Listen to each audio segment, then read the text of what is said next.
Mario Party. You know what people think when they hear Mario Party? That it's a friendship-ruining game that features the timeless characters of Nintendo. And why not? You get a lot of chances to screw people over.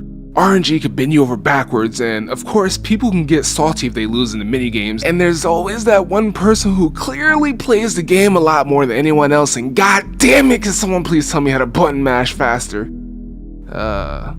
And all that leads to a hypothetical situation where a hypothetical controller gets thrown at a hypothetical friend's hypothetically dumb head. But while that's all fine and dandy, I'm a contrarian who has a desire to feel better than everyone else, so I'm here to talk about some party games that are more infuriating and more friendship ruining than Mario Party.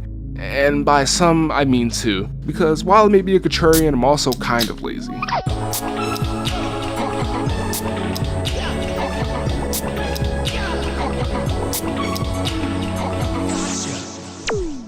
So let's not waste any time and get right to it. One of these games is longer than Mario Party and the other is shorter, which makes them infuriating for different reasons. But let's start with the shorter one because it's shorter. So the game is called 100% Orange Juice, and you must be wondering, what the hell does that title even mean? Weebs, I swear. But I'm pretty sure it's called that because the developer is Orange Juice and it's 100% of their characters from their other games. Look, all I'm saying is, why is it called Super Smash Bros? Who are these brothers? Exactly.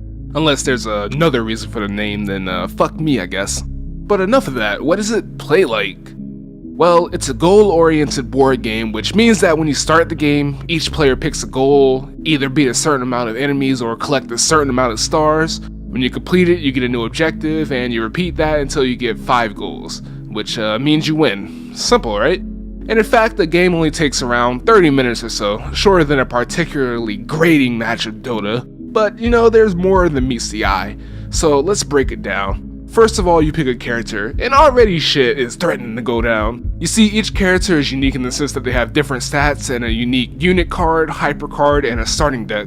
And you better believe there are DLC characters that have even cooler special cards. So, if you have a friend that'll buy DLC characters to get ahead, good luck. So, I was talking about decks, and yeah, when you start a game, you get to build a deck. Usually you'll want to build around whatever your playstyle is. Want to embrace your inner Saiyan and go fast as fuck? There are plenty of cards that give you more dice to move around with. Want to just fight all the time and buff yourself while doing it? Go right ahead, as long as you're fine with living and dying by the dice. Unfortunately, you don't start with all the possible cards, so you have to keep playing to get them. As for the hyper card, this is a special card unique to your character that helps fuck your opponents over.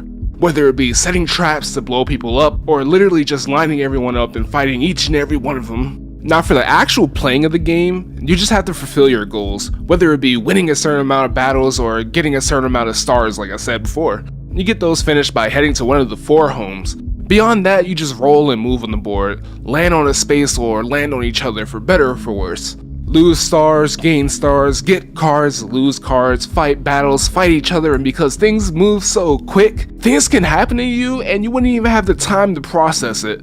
But the speed also makes things more interesting. Since you get the goals kind of quickly, the end of the game boils down to a mad dash to get to the last goals, and some games can come down to who can get the exact roll to land on a home or get back to their own home. Add in the random field events that can really change things up, and you have a recipe for arguments.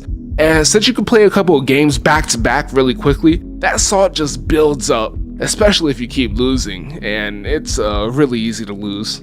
So that was the short game. Now I'm going to talk about the one that takes hours upon hours to finish. And through that adventure, you have rage, salt, and despair. And that game is Dokapon Kingdom. In fact, on the back of the box, it claims to ruin friendships, which it definitely can and will do. Absolutely more so than Mario Party can ever hope to do. And it's partly due to the sheer level of player-to-player interaction in the game. See, in this game, the sole goal is to finish with the most money, and there are plenty of ways to do that. The best way being to liberate cities or completing quests for the king, but man, there's a lot of stuff to do in between that, i.e. fucking people over. Use traps, hit people with field spells, hit people with debilitating spells that do things such as poison, paralysis, being able to move only a space a turn, etc. And past that, there are things that can happen like jumping into a battle someone else is fighting and stealing the kill. But don't get me started on the combat. It's basically rock, paper, scissors, harkening back to the original game. And this means that anything can happen, and it's usually for the worse. You could be doing well in life, stacking money in your mansion, and then you get killed by some mob because you guessed wrong, and it can really fuck you up. What I mean by that is, when you do end up dying, you lose something that you own, and since the game is Satan incarnate, it'll be the one thing that you wanted to keep the most, like a really good weapon you just got, and now you're back in the gutter, fighting people with your fists like a mongrel. And if the person who beat you is another player, then you're at their mercy. They can take things from you, change your name, hair, or just let you go as an act of being a grade A dick as they flaunt their superiority. So you remember how I said this game was real long? I very much mean that.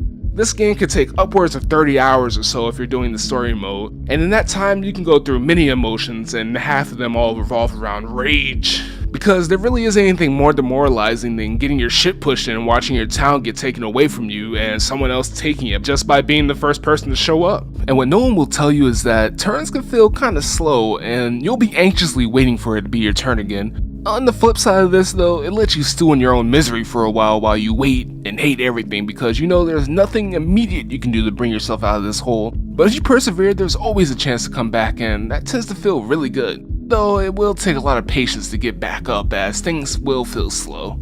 Unless, you know, the person at the top decides to continually fuck you over, and then it's just staying at the bottom for 30 plus hours. But don't worry, if you're at the bottom of the scoreboard for too long, you can head over to the salty area known as the dark space and rise above the oppressors to fuck over any and everyone. I won't go too far into it because that is an experience that should be enjoyed firsthand.